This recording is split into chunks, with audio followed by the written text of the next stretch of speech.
My mistress is pregnant with a boy. You're no longer needed, so get out. Those were the words proclaimed loudly by my husband, Michael, whom I had once sworn eternal love to.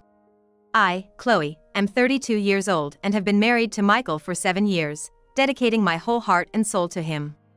Even when Michael was transferred to an unfamiliar place due to work, I quit my beloved job to support him. I provided him with warm meals, a clean house, and a comfortable life, all while continuing to work myself. And yet, despite enduring the repeated pressures from his parents to see a grandchild and undergoing painful fertility treatments for over 5 years, both mentally and physically challenging. However, as if mocking all my hard work, Michael was secretly having an affair with another woman behind my back. "This is unbelievable. I'm going to sue you for damages," I declared during our discussion about divorce, only for Michael and his mistress, Sophia, to reject the idea of paying any compensation. "Forget about the damages. Do you know how old Sophia is? She's 25, younger and without the financial means you have. Give her a break." But I guess being young, her eggs were probably fresh. It only took a few tries before she got pregnant. "I'm talking about efficiency."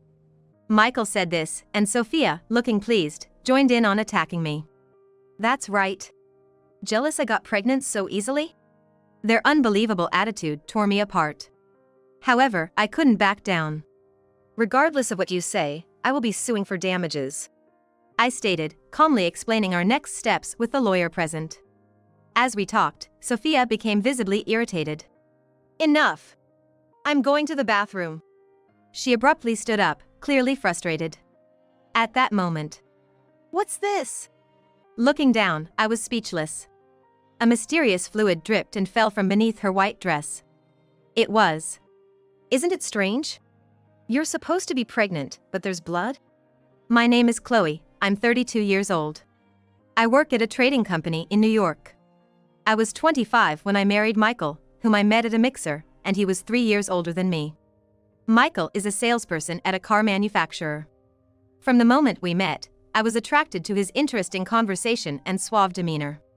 Luckily, Michael took a liking to me too, and our relationship quickly developed. Everything progressed smoothly up to our marriage. Right after we got married, Michael was transferred to a different region by his company's orders.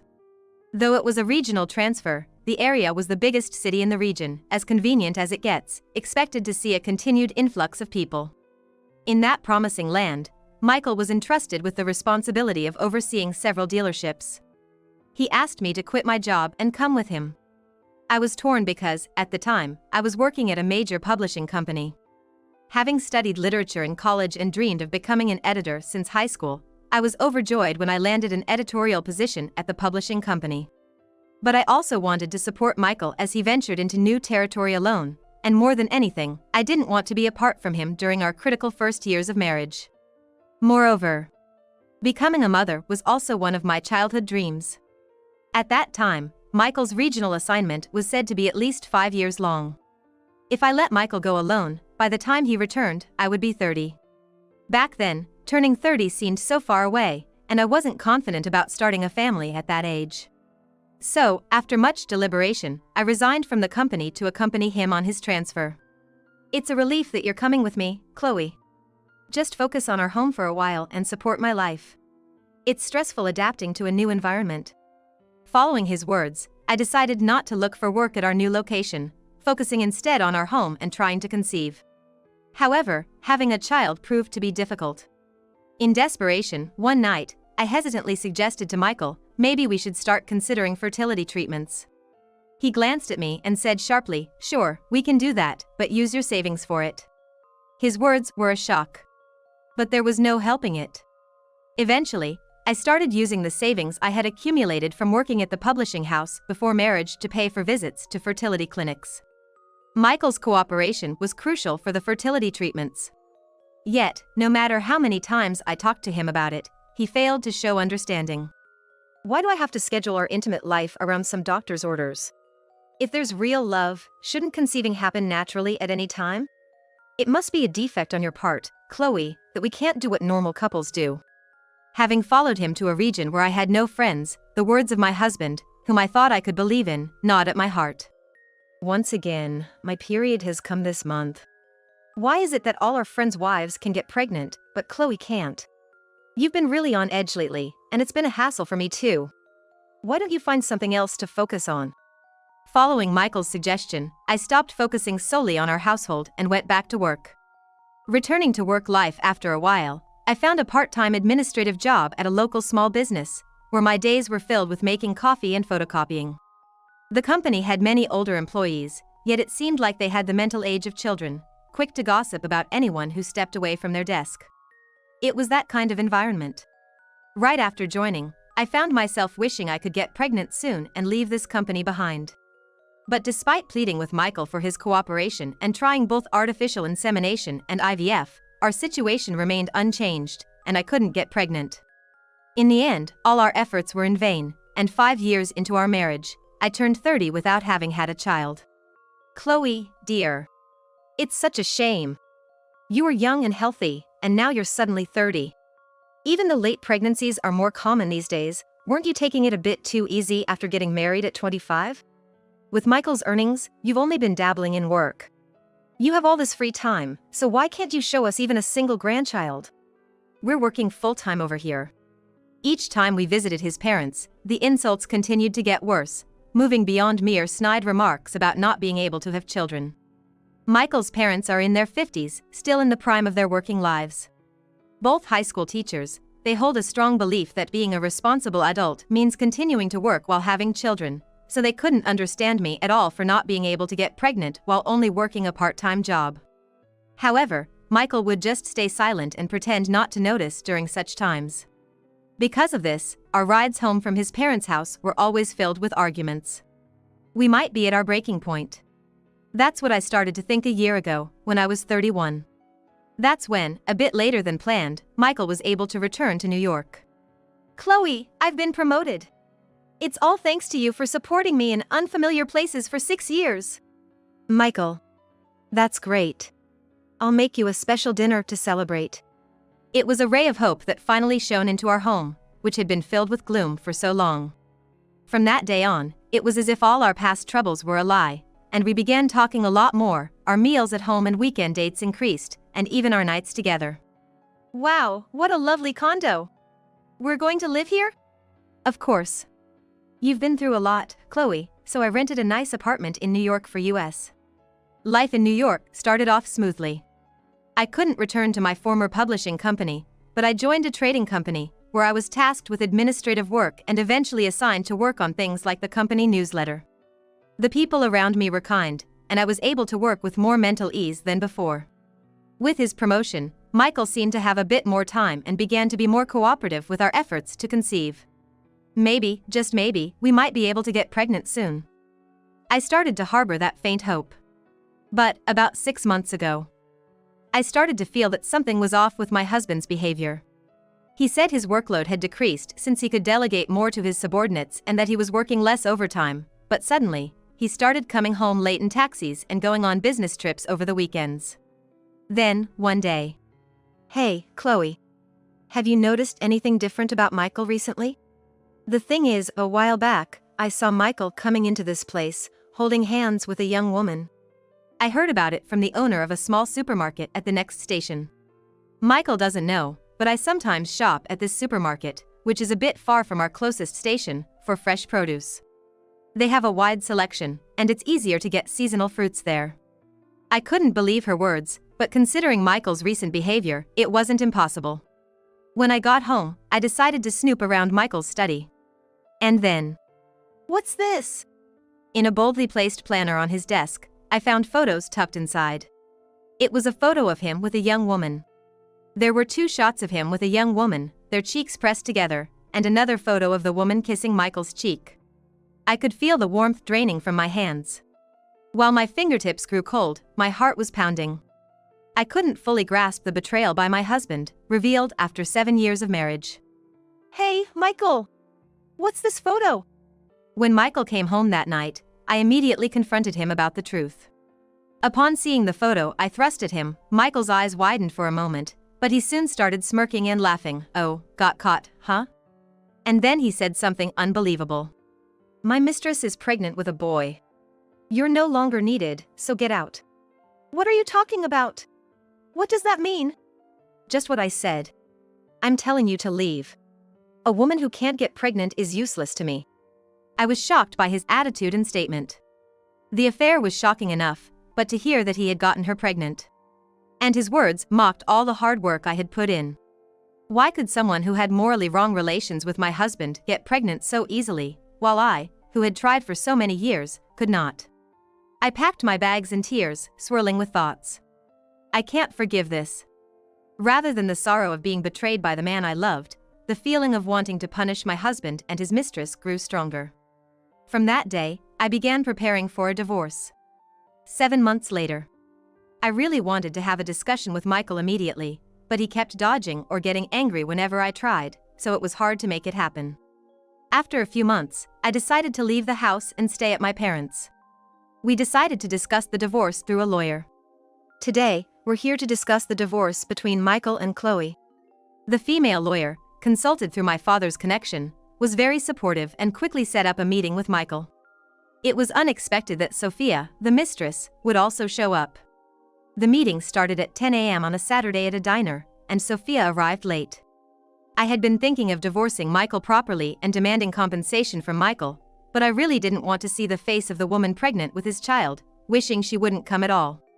But she showed up 20 minutes late to the restaurant. Sorry, being pregnant really slows down your preparations. Indeed, her belly was swollen. 9 months, maybe close to full term. I think I'll have some pancakes, and a sandwich, and maybe even some pasta. Sophia ordered a massive amount of food. It was enough to make one suspect pregnancy cravings.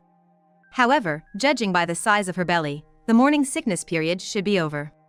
Now that everyone is here, I would like to move on to discussing the damages Chloe wishes to claim from Michael and Sophia. When the lawyer started like this, Sophia exclaimed dramatically, "What? You're going to claim damages? From me, who's pregnant? When I'm about to have a child, will I need to spend more and more money? Are you serious? Just because you couldn't get pregnant for years, you're taking it out on me, who got pregnant easily?" I was stunned by her outrageous statement. But Michael, sitting next to Sophia, was going along with her. Come on, drop the damage. Do you know how old Sophia is? She's 25, Unlike you, she's young and doesn't have much in terms of financial power, so give her a break. But yeah, probably because she's young, her eggs were fresh, huh? It didn't take many tries before she got pregnant. Seriously, it was super efficient. Gotta be thankful for that part, though. I felt dizzy at such an outrageous statement. Despite the lawyer and I trying to move the conversation forward with various remarks, Michael and Sophia kept up this attitude, leading nowhere. Eventually, possibly out of irritation, Sophia suddenly stood up, saying, "Enough. I'm going to the bathroom." At that moment, "Hey, there's blood coming out." I stared at Sophia's lower half as she stood up. There was something that clearly looked like blood seeping through the thigh area of her white dress. But she was supposed to be pregnant, which means she shouldn't be having her period. Besides, along with the blood, there was a lot of fluid that looked like water dripping down, indicating something was wrong. "What's this?" Sophia immediately panicked. The sight of the blood suggested something might have happened to the baby. Michael, too, was flustered, asking, "Sophia, are you okay?" In the end, what was supposed to be a meeting turned into me, and the lawyer quickly dialing 911, rushing Sophia and my husband into an ambulance. Why am I, the victim, doing something like helping the mistress? I thought, feeling utterly drained as I headed back to my parents' house where I was staying. The next day. On Sunday morning, as I was having breakfast with my family, the doorbell rang repeatedly. "Chloe, good morning."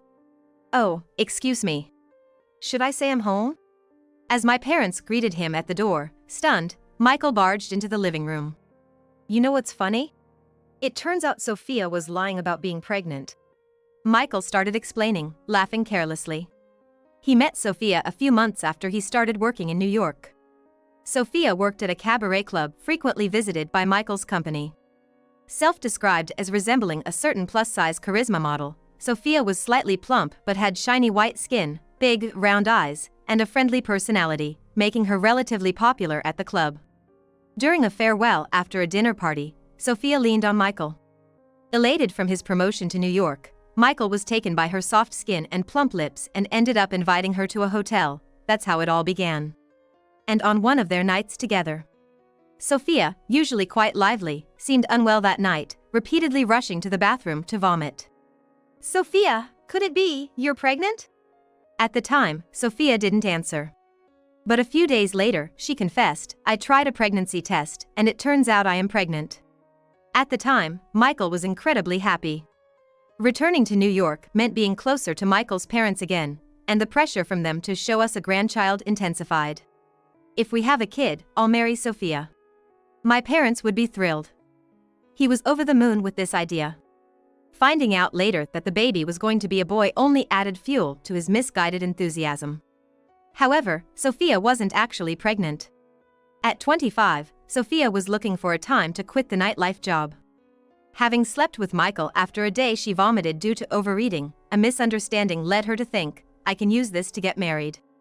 Being a food lover, she began eating more and gaining weight to feign pregnancy. Yesterday's incontinence was due to stress urinary incontinence caused by obesity pressing on the bladder. The blood was because she was actually having her period. Man, she was a real piece of work. I was worried she had a miscarriage or something, but to think she wasn't even pregnant. Of course, I've broken up with her cleanly. Michael disparaged Sophia. He then held my hand, saying, "I misunderstood this time, my bad. Chloe, let's continue with the fertility treatments together. We're a couple, after all. Let's cancel the divorce." The words he spoke felt oddly distant, as if coming from far away. Why had I endured painful fertility treatments for years for a child with such a man? I couldn't help but laugh, finding my past self foolish for being so angry. "Chloe! Thank you. You'll give us another chance, right?" Seeing me laugh, he mistook it as acceptance to revoke the divorce. Michael, moved to tears, tried to embrace me. But of course, I didn't want such a despicable man to touch me and brushed off his hand sharply.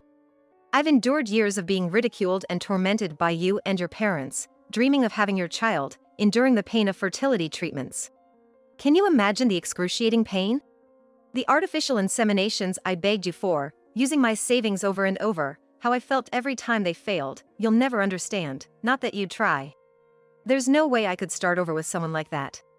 Yelling this through tears, I told my concerned parents, who were watching from the door, "Please, kick him out." "Hey, Chloe, wait, listen to me." Pulled away by my parents, and my brothers who came over worried about me, Michael was shut out of my parents' house. But since that day, Michael has repeatedly stormed my parents' house, insisting on not getting a divorce. Even when I said I wouldn't talk without going through a lawyer, he wouldn't listen, sitting in front of the house from early morning. Not just at my parents' house. He also ambushed me in front of the specialist trading company where I worked, waiting for me every day after work. "Hey, Chloe! Please forgive me." His plea, repeated like a curse, haunted me even when Michael wasn't around, and I started to feel mentally exhausted. After much deliberation, I decided to contact someone. "It's unusual for you to reach out, especially since in the latter part of your marriage, you refused to talk unless it was through Michael." My mother-in-law, whom I met after a long time, still had a knack for snide remarks. However, I felt she was much more reasonable than Michael. Yes, I decided to explain everything to my in-laws. Proud as he is, Michael probably hadn't told them. I thought I got my mistress pregnant and initiated a divorce, but it turned out the pregnancy was a lie, so I'm trying to cancel the divorce. As expected, the news was a complete shock to my in-laws. At first, they listened with furrowed brows, but gradually their expressions brightened. "So, Chloe wants a divorce because she's fed up with Michael. It's regrettable, but honestly, it might not be bad news for us," my mother-in-law said. "Yeah, I guess. It might be weird to say this, but Sophia's 25, right? We might actually prefer her over Chloe, who seems to have trouble getting pregnant." Ignoring Sophia's lies, my in-laws seemed to be getting their hopes up unnecessarily, which was exasperating, but if they could handle things smoothly on their end, all the better for me. "Leave it to us. We'll have a good talk with Michael." Sent off with an unusually bright smile and even given sweets to take home, I left my in-laws' house. A few days later. "Hey, what's going on, Chloe?" Michael called, sounding completely unhinged. Despite my insistence on communicating through a lawyer, he kept trying to contact me directly through various means, his company's phone number, friends' cell phones, and even payphones, which was annoying. But this is all for a smooth divorce. I tried to stay calm as I answered the phone. My dad and mom suddenly started saying I should divorce you. They were all about having you give birth just before. What's with this sudden change? Something's off. Michael seemed to be at his parents' house. As I listened without much interest, there was a shuffle of noise, and the voice on the phone changed. Chloe, I'm sorry about this. He seems a bit distraught. It seems like he's not making any rational decisions. We've tried talking to him, but if you could talk to him too, I think he'd understand. He's been saying he hasn't been able to talk to you lately. Could you come over now? I have the divorce papers ready. All that's left is for you two to sign. Really? Thank you so much. I'll be right there. I hurried into a taxi. According to my conversation with my mother-in-law in the car, Michael was upset but apparently close to being convinced. They threatened him that if he didn't divorce me and remarry Sophia, all of their inheritance would go to his brother. This threat seemed to have an effect. When I arrived at my in-laws' house, Michael looked exhausted and had already finished signing. Without taking off my coat, I approached him and threw my true feelings at him. Hey, Michael. I really hate you now. I've come to detest you. At those words, Michael's shoulders twitched. He slowly turned around, his face showing a cold expression I had seen several times during our marriage. I hate it too. A defective woman like you who can't get pregnant. I silently took the divorce papers and left their house. Later on, in a reorganized meeting with Michael, Sophia, and the lawyer, I once again stated my intention to demand damages from him. Unbelievable. I should be the one demanding damages for wasting my time with a woman like you. I'm feeling mental anguish because of the stress. I want money too. The two of them kept yelling. The lawyer present sighed in disbelief and, speaking on my behalf, told them that if they refused to pay damages, we would have to go to court. The mention of court suddenly made them quiet down. They agreed to pay the demanded damages quickly. They also promised not to contact or approach me in any way in the future. And we prepared a document just in case something happened. Perhaps because they really didn't want to go to court, he obediently transferred the damages by the specified deadline. When I confirmed the transfer on my smartphone, I felt as if a weight had been lifted off my shoulders. Having overstayed my welcome at my parents' house, I decided it was time to move out and change jobs for a fresh start. Just as the seasons were changing and signs of spring were appearing, I felt relieved to be able to start my new life calmly. However, I would occasionally receive creepy messages, attempts at reconciliation from Michael. No matter how many times I blocked him, he would always find a way to contact me from a different account. It seemed I needed to change not just the block settings but my smartphone and phone number altogether. While I was reluctant to go through the hassle of transferring data, I decided to change my phone as an opportunity to start anew. I forwarded all the messages to all our mutual acquaintances, asking them not to give my contact information to Michael even if he asked. Later, I found out that among those I forwarded the emails to were Michael's co-workers, which apparently made the story spread within Michael's company. Although the company knew about the divorce, it became known that he was sending weird messages to his ex-wife, making him quite the laughingstock. Eventually, feeling uncomfortable at the company he always bragged about as representing the US, it seems Michael resigned. And about half a year after I started my new life. Hey Chloe, listen to this. Suddenly, I got a call from my mother-in-law. Even though I changed my smartphone and blocked Michael's contact through all possible means, I had given my contact to my mother-in-law in case Michael harassed me again so that we could call each other if something happened. However, this was the first time she actually called. Over the phone, my mother-in-law was sobbing. It seems, just as my in-laws had schemed, Michael quickly remarried Sophia after divorcing me. However, because he felt uncomfortable at work and resigned, he ended up living at his parents' house, becoming unemployed. And Sophia, who had originally worked at night but started pretending to be pregnant since her affair with Michael, quit her job to be supported by Michael and hasn't worked since. So now, two unemployed people were living in the house, significantly increasing my in-laws' burden. Even if a grandchild was born under these circumstances, they wouldn't be able to take care of it. Even after 1 or 2 months, neither of them made any attempt to start working, and my in-laws were trying to kick them out, but about a month ago, it turned out Sophia was actually pregnant. Is that so? Well, isn't that what you wanted? Everything is going according to plan. As the conversation seemed to be dragging on, I switched the call to speakerphone and leisurely sipped tea while nodding along, to which my mother-in-law exclaimed in horror. Sophia was still spending all day at home, just fiddling with her smartphone. Being pregnant, she couldn't be asked to do much heavy housework, which was understandable, but she started refusing even the small help she used to give when asked. Gently pointing it out would lead to her throwing a tantrum, saying, "Are you bullying a pregnant woman?" making the household atmosphere even worse despite the pregnancy. As for Michael, he said he was supporting Sophia by his side and wasn't looking for full-time work, only considering short-time part-time jobs, despite once priding himself on his work. He didn't want to be a regular employee at some mediocre company because of his ego of having worked at a leading company. My in-laws are still working full-time as teachers. They were supposed to be in a situation where all they had to do was wait for grandchildren after their own children had grown up and left the nest. However, they suddenly found themselves having to take care of big kids who refused to work at all, leaving them utterly exhausted every day. But talking to you, Chloe, I've calmed down a bit. I think we did something terrible to you. We caused you so much pain, so I have to take responsibility for my actions. After venting for a while, my mother-in-law seemed to have calmed down and hung up the phone after saying thank you. Since then, there hasn't been any contact from her. And a year after my divorce from Michael. Living peacefully in a new place, the wounds from the affair and divorce were gradually healing, and I had even managed to restart my career as an editor at a publishing company, albeit much smaller than before, enjoying fulfilling days. The sender was the lawyer who had helped me a year ago, but inside the envelope, along with a note saying this arrived at our office, so we're sending it to you, was a small envelope. It was a letter from my mother-in-law. The sender's address wasn't written. The letter detailed how my in-laws, Michael and Sophia, were living now. First off, it appears my in-laws no longer live in that house. After talking to me on the phone, my mother-in-law finally decided to kick Michael and Sophia out. They took back the keys they had given them, covered the windows from the inside like barricades, and made it impossible for them to enter. However, as one might expect, it wasn't that simple. "Hey, Mom!